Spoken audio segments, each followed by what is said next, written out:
Behind the Shades.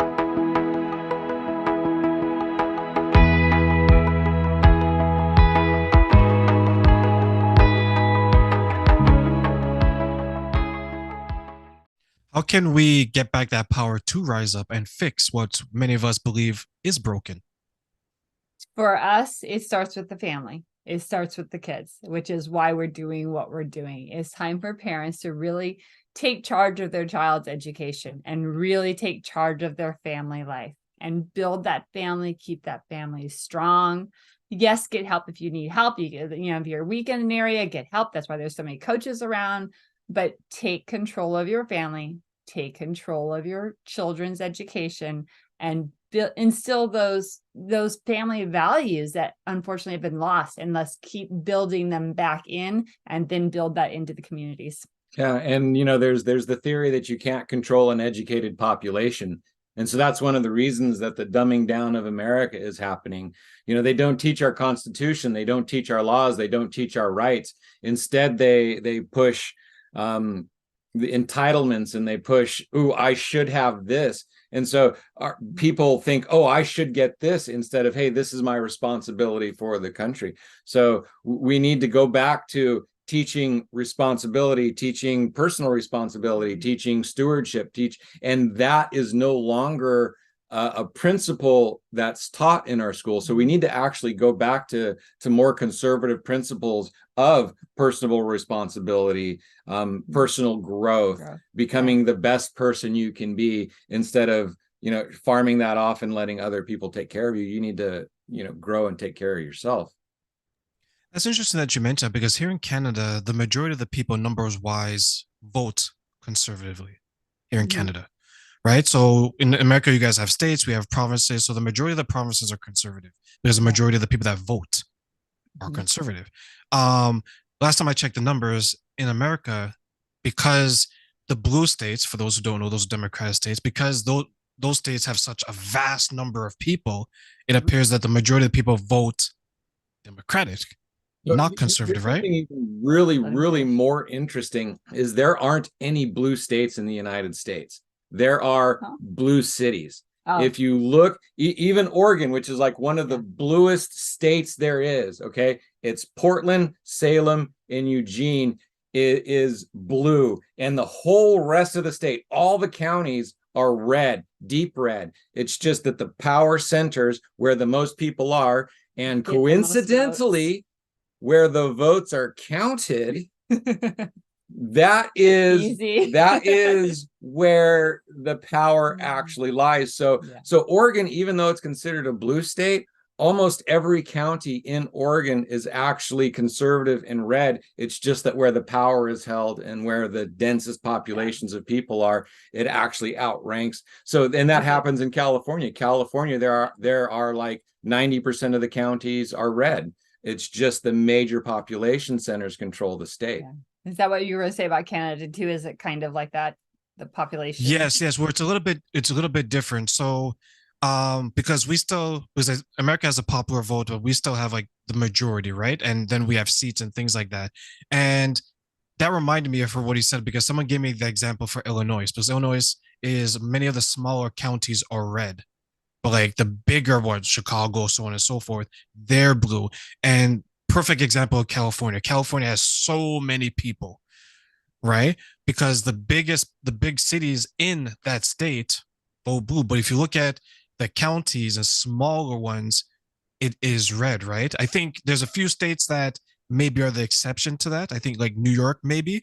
But like overall, you're absolutely right. There's more people. But in Canada, the way it's structured is that if you show up, like for example, in where I live, there's no Democratic Party. Like they have so few votes they don't even exist. Right. So, but if you go to other places, like the two corners of Canada are very Democratic, where the center of it would be considered red. And I think that plays a part on how you view the school system, because you're looking at it as, okay, family oriented, religion oriented, and your personal accountability. Whereas some other people may feel that, okay, if I vote the other way, you may feel that, okay, more of a unit. How can I get programs and things of that nature? So when we're putting it to the schools, if you were to say, okay, Trent, this is what we need to do, this is how we can do it, what would be the plan to get us back on track to that type of journey? We would still have to dismantle, at least the way it's set up in Oregon, we would still have to like dismantle a major part of the system, because in Oregon, the way the school system is set up is that we have like 8 huge districts throughout the whole state. There's not a whole bunch of districts. And then there's little itty bitty ones in the, the far reaches of the farming and the ranching land and things like that. But so like in 1994, they actually passed a law that said that a school that didn't have a high school had to merge with a school district that did. I lived in this adorable, wonderful little school district that was exactly what we talked about. They had the families, they had the values, they had the community backing, they had the programs that benefited the kids who needed what they needed. And it was 3 elementary schools. Two. It was 2 elementary schools. It was its own district. The West Union Elementary School District was one of the oldest school districts on the West Coast. It's school district number 1 in Oregon. School district number 1 in Oregon. Okay. And they forced this school district to merge into the Hillsborough School District because they had a high school, and it completely eroded the support base for the school system. They came in and they took the money that the Parent Teacher Association and the computers that they had bought from the school, and they shipped it off to the high school because the high school needed the equipment more, because this school had such a wonderful parent and support group. That when they were forced into the school district, the other school district came and basically raped the school. So to answer your question, we would have to reverse those kinds of laws and reverse those things. So the school districts get smaller again, and the schools and the communities get the communities get control back of their school district, so that you can have, again, the parents and the community deciding how the schools work instead of, again, because it's parallel of the school. So like way over here is a group of people deciding what's going on over here. Like way over in Portland, people are deciding what's going on over in Eastern Oregon. So, it's the same kind of scenario. We need to get back to a more decentralized kind of a process.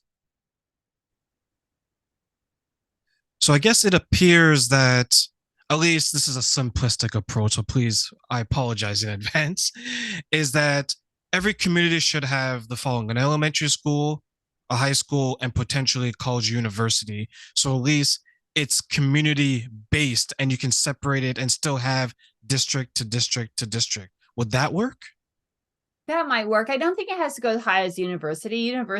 Once they get to a certain level, that is good for the kids to branch out and get together with other people and do more things. But yeah, definitely the elementary school needs to be separated from the middle school and the high school, because the high school is controlling the elementary schools and trying to set the teacher standards and the money district and the just the whole thought process at the upper school is so much different. So they really do need to separate those. But again, that's such a huge process, and it makes so much more sense to start over. And again, that's kind of what we're doing with our process, with the family base, with the online curriculum, homeschool.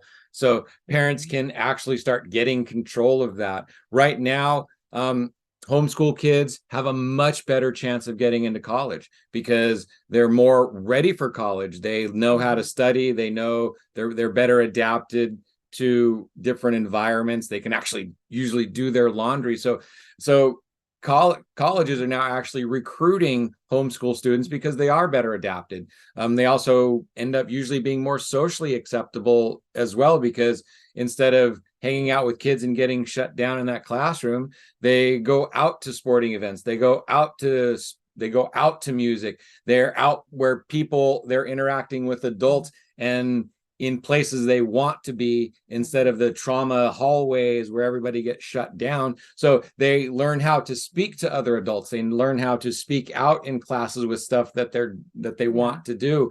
They start learning better because they have more time to learn what they want, instead of being forced into these structures where you have to sit for 45 minutes and learn this and then 45 minutes and learn that. They get to oh, I want to learn music, and they can spend 6 hours a day learning music if they want, or they want to draw, or they want to dance. They can start pulling their education in around their business. They want to start a business. If their parents are entrepreneurs, they get to watch their parents. They get to see what their parents are doing and the discipline that their parents have, and they get to be there and learn that language. So it's like there's so many more opportunities and ways for the family to develop and grow through keeping your children at home and finding the education system that works at home for your kids, that the idea of fixing the home system is like, wow, that's like really hard. But man, if we do this, we get so much better outcome,